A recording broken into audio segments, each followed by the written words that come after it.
अमर योग club health and happy life mission. कल मैं आपसे एक आध्यात्मिक चर्चा कर रहा था कि इंसान का जन्म होते ही इंसान की पहचान उसका जीवन धर्म, जाति, देश और अमीरी गरीबी के आधार पर बट जाता है।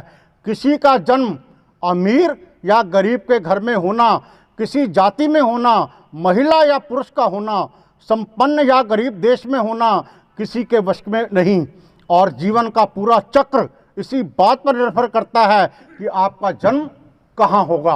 आज उसके आगे की थोड़ी चर्चा करते हैं और आज के विषय पर भी डिस्क्लेमर लागू करते हुए मैं पहले उन विद्वान वक्ताओं से क्षमा मांगता हूं और आपसे एक सवाल यानी श्रोताओं से, पाठकों से भी पूछना चाहता हूं कि जब हमें बार बार यह समझाया जाता है कि कर्म करो यानी काम करो, तो आप मुझे प्लीज़ ये बता दीजिए कि क्या मनुष्य का अधिकार केवल कर्म पर ही है?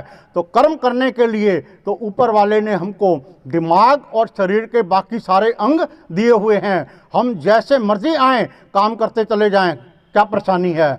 पर मुझे ऐसा नहीं लगता, क्योंकि हम सभी अपनी अपनी सीमाओं से बंधे हुए हैं।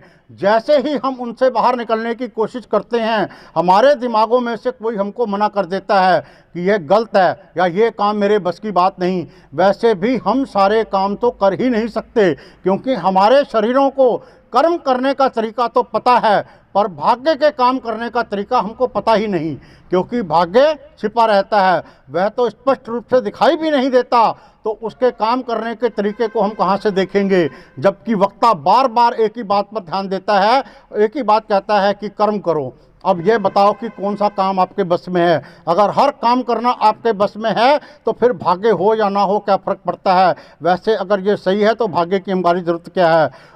अभी कुछ दिन पूर्व मैं एक सफल व्यक्ति का इंटरव्यू पेपर में छपा था। मुझे पढ़कर पता लगा कि उस व्यक्ति कभी झोपड़ी में रहता था और आज वे बहुत धनवान व्यक्ति है। वह अपनी मेहनत को श्रेय देता है कि मैंने बहुत कठिन मेहनत की, दिन रात मैंने काम किया।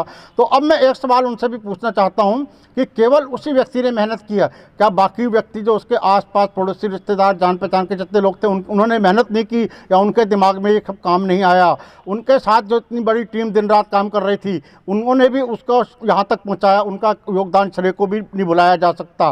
वास्तव में आज तक हम ये मानते आए हैं कि जो भी हम कर रहे हैं वह हमारी मेहनत का नतीजा है, जबकि हमारी पूरी ज़िंदगी पहले से लिखे हुए भाग्य के अनुसार चलती है और उसी भाग्य के आधार पर हम कर्म करते हैं।